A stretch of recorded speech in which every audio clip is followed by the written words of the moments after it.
मशरक़े वुस्ता विच अज छोटी ईद दियां वड्डियां खुशियां। सऊदी अरब, यूएई, कतर, तुर्किया सने दूजे मुल्कां विच अज ईद उल फितर छोटे वड्डे शहरां विच नमाज़े ईद दी अदायगी जारी। मस्जिद हराम ते मस्जिद नबवी शरीफ विच नमाज़े ईद दे वड्डे इज्तिमाआत। उम्मते मुसलमान दी सलामती ते यकजहती लई दुआवां। दूजे पासे पाकिस्तान विच ईद उल फितर कल 21 मार्च बरोज हफ्ते नूं होवेगी। मुल्क भर विच शवाल दा चंद नजर नहीं आया। चंद वेखन लई रूते हलाल कमेटी दे मुल्क भर विच इजलास। मुल्क दे किसे हिस्से तो चंद नजरान दी शहादत नहीं मिली। इंडोनेशिया, मलेशिया, बांग्लादेश ते भारत विच ईद उल फितर हफ्ते दे दिहाड़ होवेगी। मेंटेनेंस नहीं है, इधर कोई चीज है ही नहीं किसी चीज की। जो आता है देता है, 500 दे दो, 1000 दे दो, किधर से दे। इस रमजान में हर गाड़ी जो है बकाया चुका है, चाहे छोटी गाड़ी या बड़ा गाड़ी है, कि सवारी है ही नहीं था। और तेल का मसला भी है, रास्ते में टोल प्लाजों का मसला भी है, टैक्स का मसला भी है। पहले जो किराया था वो 1000 था, अभी उन लोगों ने 1200 किया, 200 बढ़ाया। ईद दियां खुशियां अपने दे नाल वड्डे शहरां विच वसन वाले परदेसी घरां नूं निकल पए। शहरी सामान चुके ट्रांसपोर्टरां दे मुंह तक्कन लग पए। मुख्तलिफ शहरां विच बस अड्डियां उत्ते ताबड़ तोड़ रश, ओवर चार्जिंग ते ओवरलोडिंग दियां शिकायतां। जुड़वा शहरां विच इंतजामिया मुतहरिक, वध किराए वसूल करन वाले ट्रांसपोर्टरां दे खिलाफ क्रैकडाउन।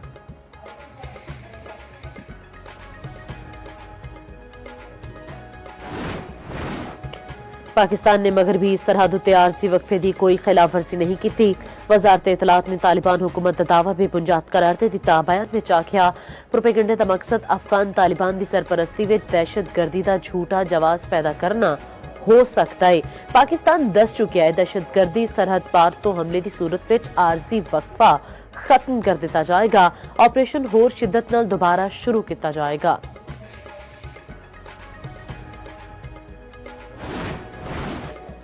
इसराइल ते अमेरिका दे एक बार फिर तेहरान उत्ते हमले। तेहरान शहर ते आले दुआले इलाके में जोरदार धमाकियां दी आवाज़ां।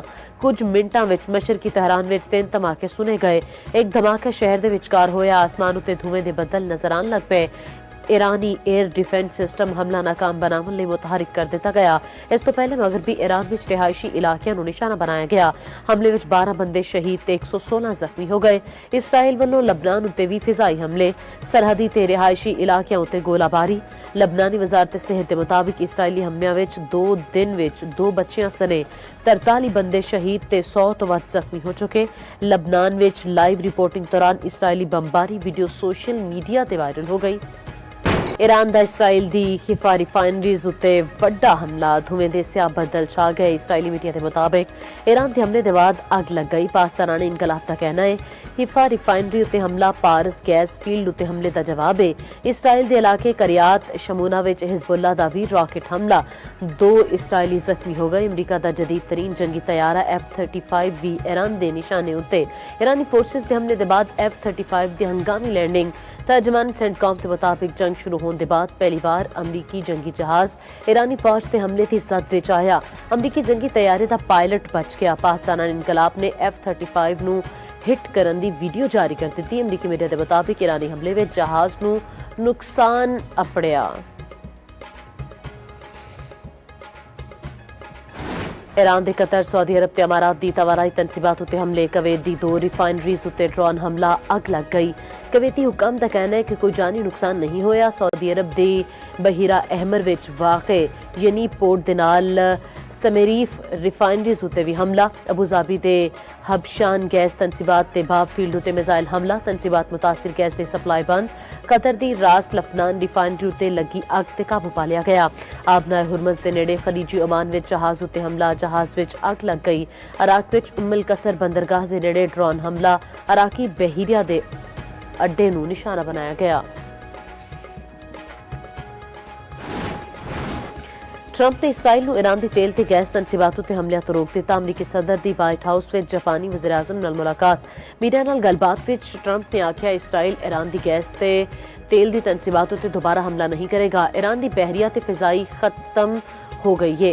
ईरान का तैयारा शिकन साजो सामान भी तबाह हो गया। असी ईरान में जिथे चाहिए परवाज कर सकने हैं। कोई साडे तैयारे उत्ते हमला भी नहीं कर रहा।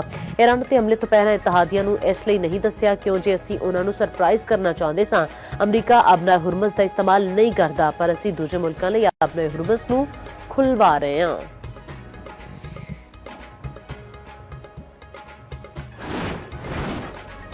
हुकूमत दी आवाम तो पेट्रोल ते डीजल दी बचत दे इकदामात अपनाने दी अपील। वज़ीर आज़म शहबाज शरीफ दी ज़ेर सदारत इजलास। खित्ते दी बिगड़ती सूरत हाल के पेश नज़र ईंधन दी बचत ते कफायतजारी इकदामात दा जायजा। इजलास नूं मुल्क दे मौजूदा ज़खायर खपत ते कारगोज़ ते ब्रीफिंग दस्सिया गया। खित्ते दी गैर मुस्तहकम सूरत हाल दे बायस ईंधन दी तरसील शदीद मुतासिर हो सकती है। इलामी विचार दे ठिकाने जिथे किधरे भी होए निशाना बनाए जाएंगे। इंटेलीजेंस बुनियादों ते दहशतगर्दां दे खिलाफ कार्रवाइयां जारी रखने दा ऐलान। फील्ड मार्शल सैयद आसिम मुनीर दी रावलपिंडी विच अहले तशी उलमाए कराम नाल मुलाकात। ISPR दे मुताबिक सैयद आसिम मुनीर ने आख्या इत्तेहाद रवादारी ते यकजहती दे फरोग विच उलमा दा किरदार कलीदी है। गलत मालूमात ते फिरका वाराना बयानी दी रोकथाम लई उलमा अपना किरदार अदा करन। गुमराह कुन प्रोपेगेंडे ते फरीकावादियत दा भरपूर मुकाबला किया जाएगा। पाकिस्तान विच तशद्दुद दी इजाजत नहीं दी जाएगी। बिरूने मुल्क वाकयात दी बुनियाद ते पाकिस्तान विच तशद्दुद नाकाबिले बर्दाश्त है। मजहबी जज्बात नूं मुल्क विच तशद्दुद भड़काने लई इस्तेमाल नहीं होना चाहिए। उलमा कराम दी तशद्दुद दी भरपूर मजम्मत। अमन इस्तेहकाम ते रियासती इदारियां दी मुकम्मल हमायत दा ऐलान। अमरीका दी डायरैक्टर नैशनल इंटैलीजेंस तुलसी गबाड़ा का कहना है कि पाकिस्तान दी तवील फासले तक मार करने वाले मिसाइल प्रोग्राम विच मुमकिना तौर ते इंज दे बैनुल अलबरा उज़मा बैलिस्टिक मिसाइल भी शामिल हो सकते हैं जिन्हां दी रेंज अमरीका तक होवे। पाकिस्तान ने तुलसी गबाड़ दे बयान नूं मुस्तरद करके बेबुनियाद करार दिता। तर्जमान दफ्तर खारजा का कहना है पाकिस्तान दी स्ट्रैटेजिक सलाहियत मुकम्मल तौर ते दिफाई नोईयत दियां हामिल ने जिन्हां दा मकसद कौमी खुदमुख्तारी दा तहफ्फुज़ ते जनूबी एशिया विच अमन इस्तेहकाम नूं यकीनी बनाना है। अमरीका विच पाकिस्तान दे साबिक सफीर ते साबिक सेक्रेटरी खारजा जलील अब्बास चेलानी तरह दे अमल आख्या तुलसी गबाड़ दा यह कहना अमरीकी पाकिस्तान दे एटमी मिसाइलां दी रेंज विच यह हकीकत नहीं। पाकिस्तान दा एटमी नजरिया भारत दे लई मखसूस है। इन्हां दा मकसद भारत दे खिलाफ मुदाफत है, दुनिया विच ताकत दा इजहार नहीं। वज़ीर आज़म शहबाज शरीफ दे तुर्क सदर ते शाह उर्दन नाल राबते मशरक़े वुस्ता दी कशीदा सूरत हाल उत्ते गलबात। वज़ीर आज़म दी उर्दन ते तुर्किया उत्ते हमलियां दी मुज़म्मत। तुर्क सदर नाल गलबात ते शहबाज शरीफ ने आख्या पाकिस्तानी कौम मुश्किल वेले विच तुर्क भैन भरावां दे नाल खलोती है। दोनों रहनुमावां ने इत्तफाक किया इलाकाई सूरत हाल दा हल सिर्फ मुज़ाकरात ते सफारतकारी नाल मुमकिन है। दोनों रहनुमावां दा अफगानिस्तान दी सूरत हाल उत्ते भी तबादला ख्याल। वज़ीर आज़म दा पाकिस्तान ते अफगानिस्तान विच अमन दे फरोग लई तुर्किया दे तामीरी किरदार दा एतराफ। बाहमी वफात दे इलाकाई ताउन लई करीबी राबता बरकरार रखने उत्ते इत्तफाक। दोनों रहनुमावां ने एक दूजे नूं ईद दी मुबारकबाद दित्ती। उम्मत मुसलमा दे अमन और इत्तेहाद ते खुशहाली दी दुआ।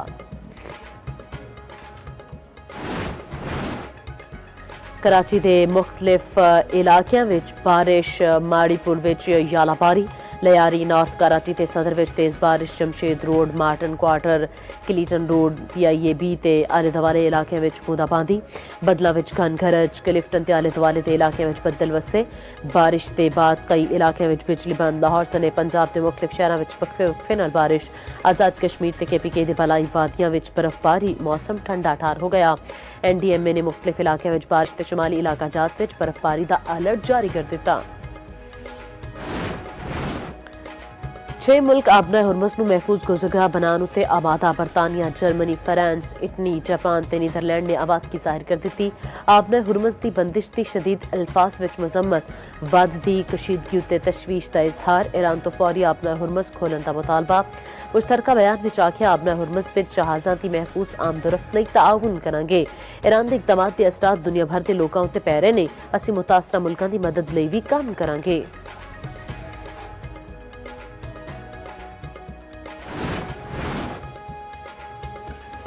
पानी पिटिया ते बुशरा बीबी नूं ईद ते अहले खाना नाल मुलाकात की सहूलत दी जाए। वज़ीर आला KP सोहेल अफरीदी दा वज़ीर आज़म नूं खत विच मुतालबा। सोहेल अफरीदी ने लिखिया अडियाला जेल विच मुलाकातां दा मामला पहले भी चुकिया जांदा रहा। अदालती अहकामात दे बावजूद बुनियादी हकूक दी फराहमी विच रुकावट तशवीशनाक है। कैदियां दी अहले खाना नाल मुलाकात मुनासिब TV सहूलियात रियासत दी कानूनी जिम्मेदारी है।